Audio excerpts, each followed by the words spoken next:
Hello and welcome to my section of the How to Crochet Garments with Confidence Summit. My name is Michelle and I am the crochet designer behind Dora Does. Dora's my nickname, so Michelle, Dora, either or is fine. I absolutely love designing crochet garments, so I was absolutely delighted when Veronica and Hannah asked me to be part of this summit. I'm all about helping crocheters to develop their confidence when it comes to crocheting garments and kind of dispelling this myth that they're for super advanced crocheters only. So this is really my wheelhouse and I'm very excited to be here. Now, I'm going to talk to you about crochet ribbing. I love crochet ribbing. There's so much you can do with it, and I'm just going to share a little bit about how you can add it to your garment. Before I get started on that, I just want to emphasize that when you're looking at crochet ribbing, there's two things that you want to bear in mind. Like with any design, it's form and a function. So you can create a crochet ribbing that looks absolutely beautiful, you know, that has the perfect stitch look that you want to achieve, but does it also serve a function? Now, it's fine if it doesn't. It's fine for a crochet stitch just to look beautiful, but the function of ribbing when it comes to garments often for me is twofold. One, it's stretch and elasticity. So with a cuff, you might want something that clings to your wrist. And it's also shaping. So, you know, you can get shaping with ribbing in really very simple ways. So I just want you to bear in mind when you're watching the video and when you're adding different types of ribbing to garments, that form and function question. There isn't a right or wrong answer, but it's just important to know where you're at with those two facets. So I'm going to show you two ways to add ribbing to crochet garments. It could be used for a cuff or a hem. I'm going to use the example of half double crochet back loop ribbing because that's probably the most common. Chances are you're already familiar with it. So this is the pretend cuff that I'm going to demonstrate. This one is a join as you go method, worked top down. That is, you start with, let's pretend this is a sleeve, and then you add the ribbing after. So that's number one. And the other type of ribbing is the other way up, so bottom up. So let's say, I haven't sewn in my ends here. Let's say you start with the ribbing and then you want to add the rest of your crochet piece to it. So this is commonly seen in sleeves that are worked from cuff to shoulder, or hems that are worked from bottom up. So without further ado, let's get into it.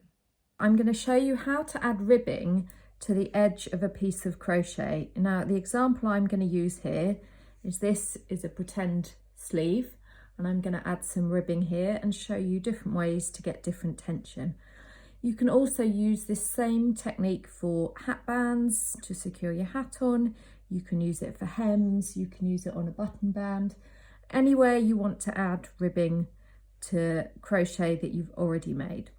Here I've made a round of double crochet. This is pretending to be the end of a sleeve, quite a big sleeve, but that's for a purpose.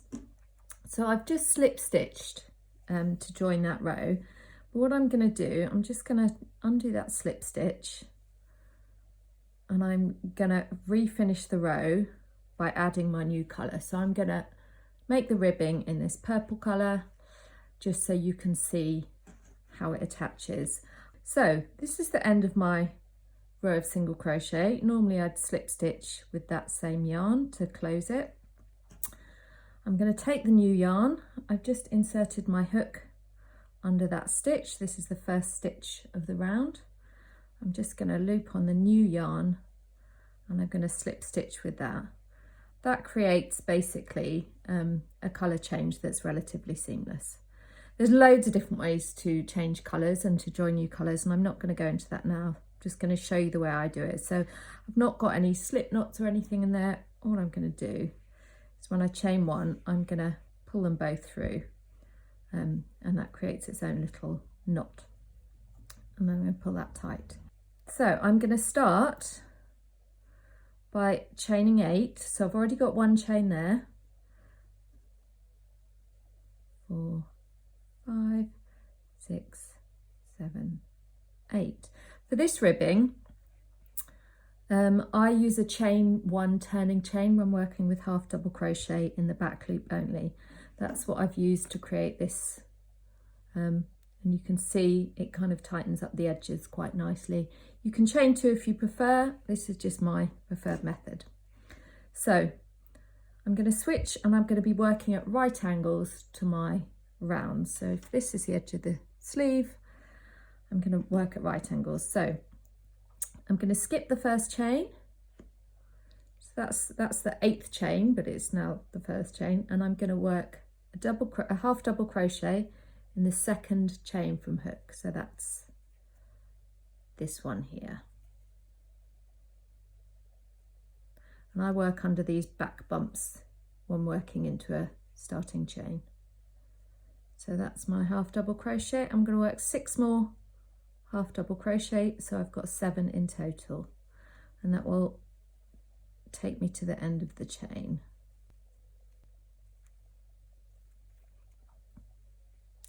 That is the 7th there. Now next, what I'm going to do, I'm just going to pull that tight. I'm going to slip stitch into the next 2 chains. Now for the rest of the pattern I'm going to slip stitch into 3, but I've already worked into that first one. So for this first round I'm just going to slip stitch into 2 stitches on the final round of the cuff.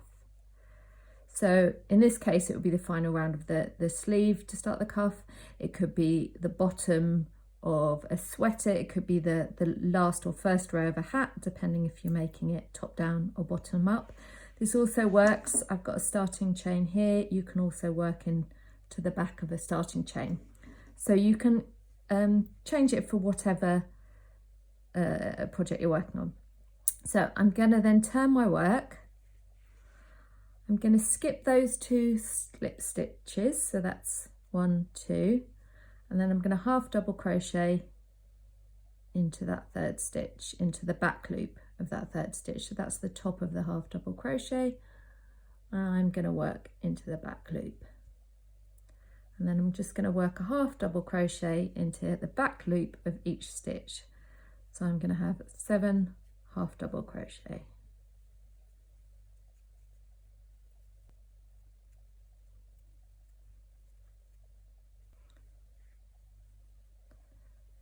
So you can see that's my first 2 rows of ribbing there.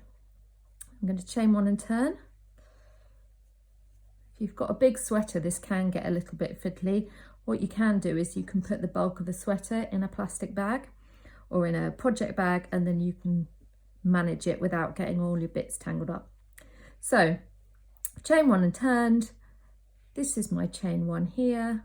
I'm just going to work a half double crochet in the back loop of each stitch to the end. So same again, 1,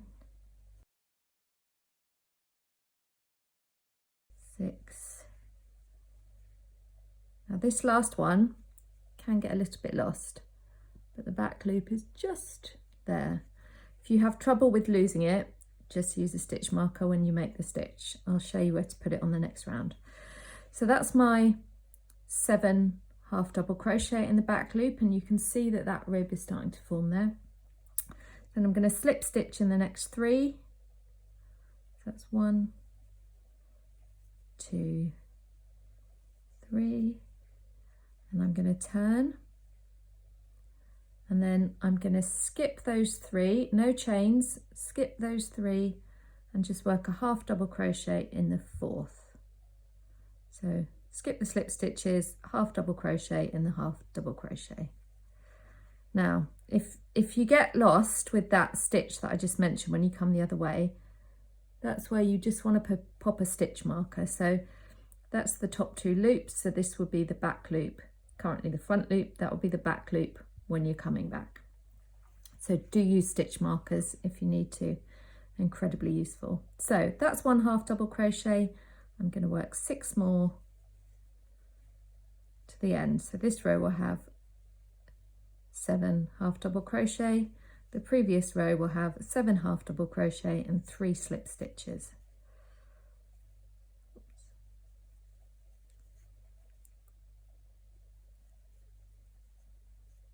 So chain 1, turn, let's do this one more time, half double crochet in the back loop of the next 7 stitches. So that chain 1 never counts as a stitch here.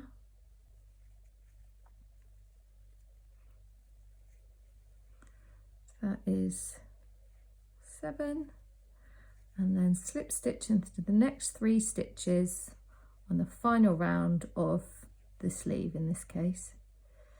So this row has, whoopsie, this row has 7 half double crochet and 3 slip stitches. So essentially you just keep on working around your cuff in that same way. So I'm going to carry on round and I'm going to show you what that looks like when it's done. So I'm going to skip those 3 slip stitch, half double crochet in the back loop of each of the previous 7 half double crochet.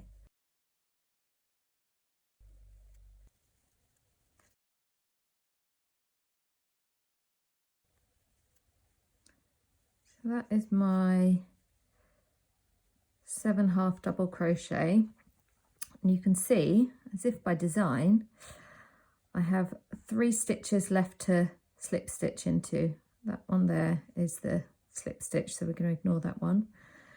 So I'm going to slip stitch into those 3 and just work that last row.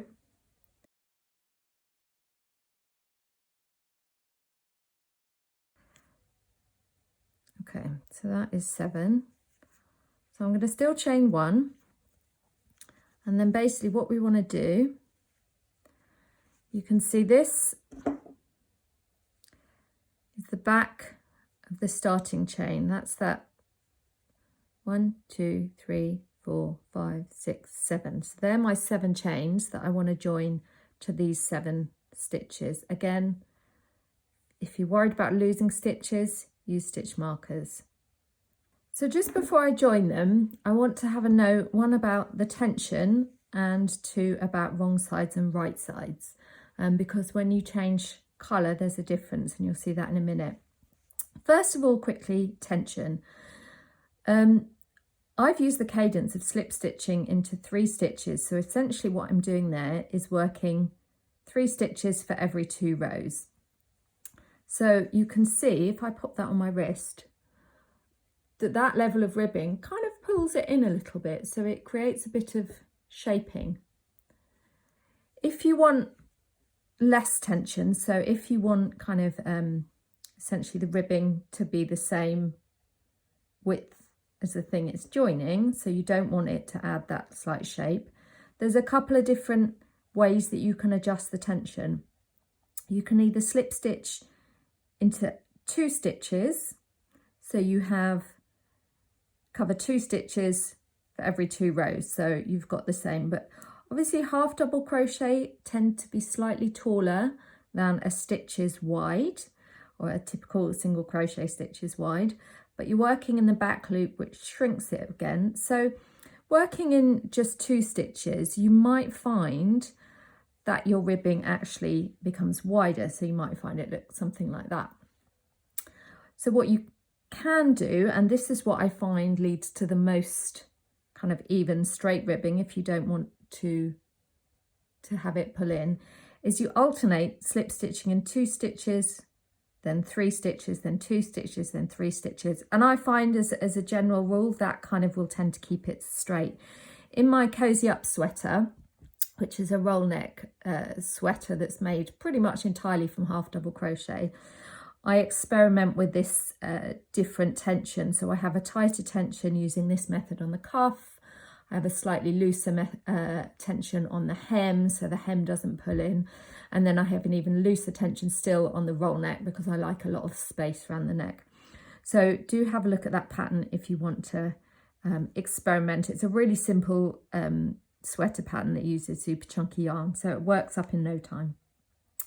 So that was what I wanted to share about tension.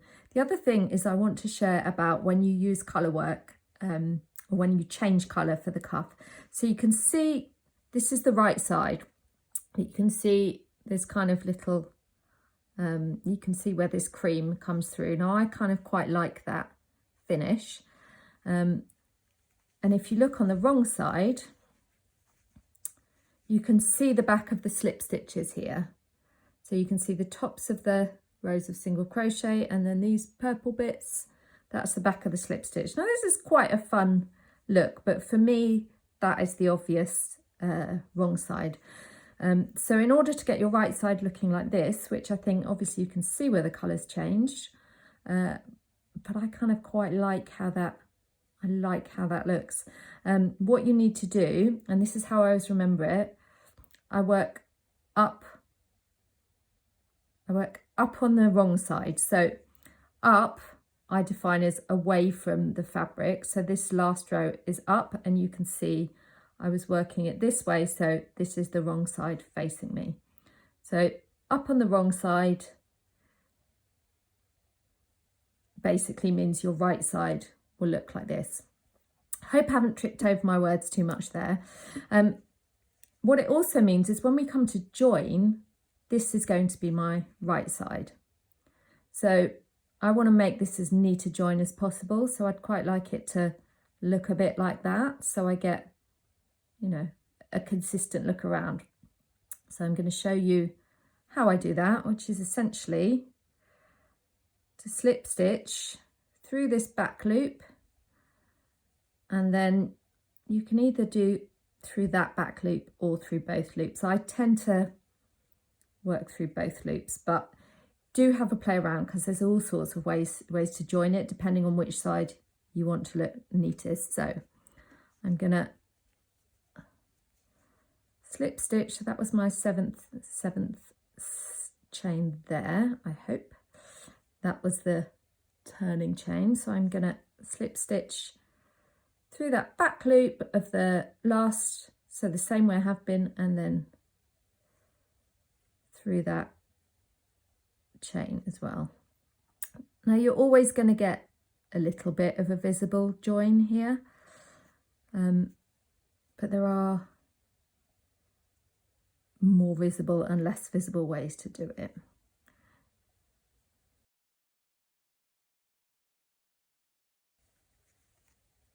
So you can see as that forms on the back, it's a bit different to those. And on the front, you can see I'm kind of getting a double join there. So essentially, you just keep doing that right to the end.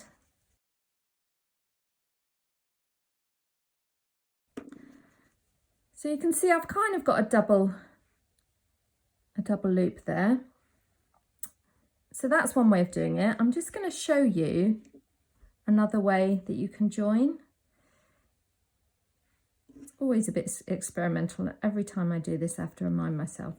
So we've slip stitched through these back loops. If you slip stitch through the front, both loops, actually let's do the front loop, sorry,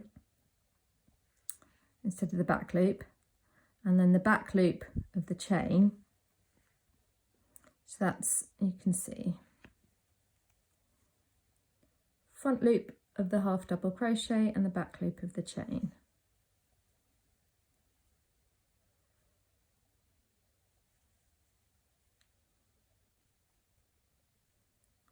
So that's the last front loop and the back loop. So what you're doing with this method is essentially you're creating a kind of faux rib with that row of slip stitches. So it's not perfect, you've obviously got to fasten off and sew in that end, but I think it, you know, gives a relatively seamless join. And on the back you can tell it looks a little different, but again, let's just turn that all the way inside out so you can see the wrong side. Yeah, so you can see it looks different on the wrong side, but it's not dramatic. So that's just one of the small adjustments that you can make to give a nicer, more discreet finish. So now you know how to work ribbing using the join as you go method. So that's working your ribbing after your garment. So you're working it into the last row or round of your sleeve or your hat or your bottom of your sweater. Now I'm going to show you how to work into ribbing. So what I've got here is I've got rows, I think it's 15 rows of half double crochet worked into the back loop only. And I'm going to show you how to work into the row ends to get a nice neat look. I'm going to use the same cadence that I used with the cuff example that I've just shown you. So that means I'm going to work 3 stitches for every 2 rows, and that will give me something that pulls out a little bit compared to the ribbing. So if you look at the cuff that we just worked, you can see that that pulls in. So essentially what I'm going to be doing is the reverse of that. So instead of working top down, add the rib, I've got the rib, and I'm going to work upwards with the rest of the sweater, sleeve, whatever you're doing. So this is the last row of ribbing. I'm just going to take my yarn, add that on. So this is 2 rows of ribbing, and what I want to do is work 3 stitches for each 2 rows. Now I'm going to just add a stitch at the beginning and end, so we've got a nice edge. So I'm going to start with a single crochet into the top there. When you're working into row ends,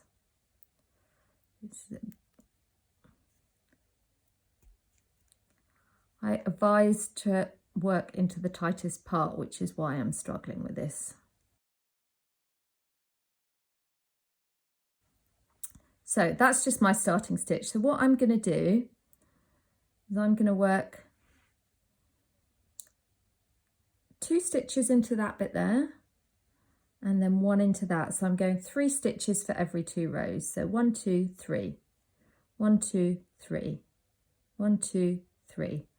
This is just the way I've developed working into it, and it's the way that I find gives a neat finish. So working into row ends, I always find is actually one of the most challenging parts of crochet. So once you find something that works for you, go with it.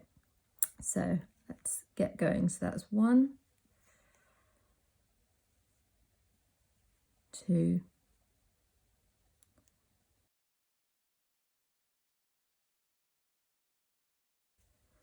3. So essentially this bit I'm working to, that's your turning chain, and then this is the side of the stitch.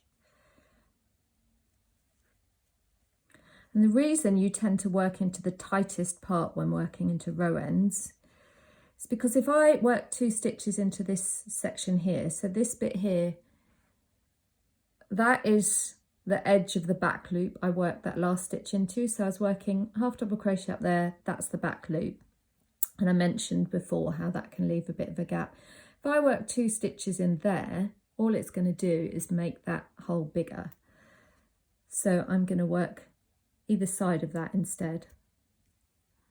And then what that does, it kind of closes that gap. So 2 in this one.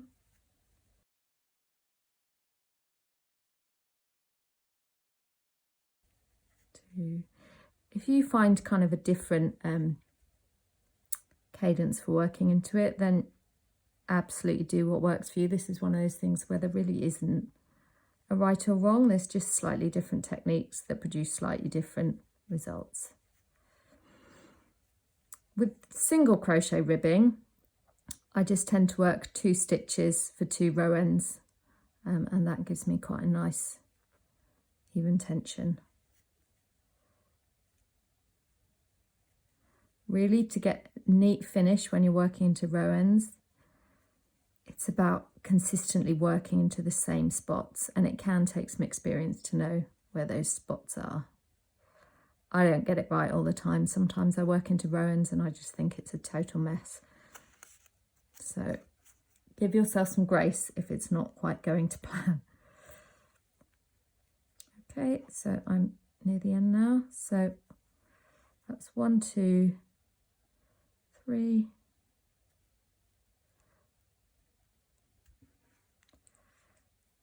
3, and then I'm just going to pop one last one in that space where there's where I started with the turning chain. So what I'm going to do is quickly work a row of double crochet just so you can see what it looks like once you've got a bit of fabric attached to it, and then we'll have a close-up. So I've just worked 3 rows of double crochet into that row of single crochet, and you can see how that sort of started to spread out with the different tension. But if you have a look where the colours are joining, I think I prefer this side as the right side, but I think it looks pretty neat and pretty clear on each side. The reason I've used 2 colours is purely so you can see how these stitches join. Obviously, if you were working the rib and the body of your project in the same colour, you would barely see that, and the right and wrong sides wouldn't be as important. But I think for both of these techniques, this is a really nice, neat way to add ribbing. There's no sewing involved, which if you're like me, you will be grateful for. Now, the one other thing I want to emphasize about when you're adding ribbing, the way I've made these swatches is I have a nice even number of stitches. So I'm slip stitching into 3 on this last round all the way around. In reality, you might not have a number of stitches on this last round that is exactly divisible by 3. Normally, if that's the case, you can get away with just slip stitching into 2 or 4 for the last row or so. So don't worry if it's not perfect. That's really the last message I want to leave you with. It's okay to fudge things sometimes. We all do it. There is no perfection. There is just achieving the function you want to achieve. So I hope you found that useful, and go forth and add your ribbing.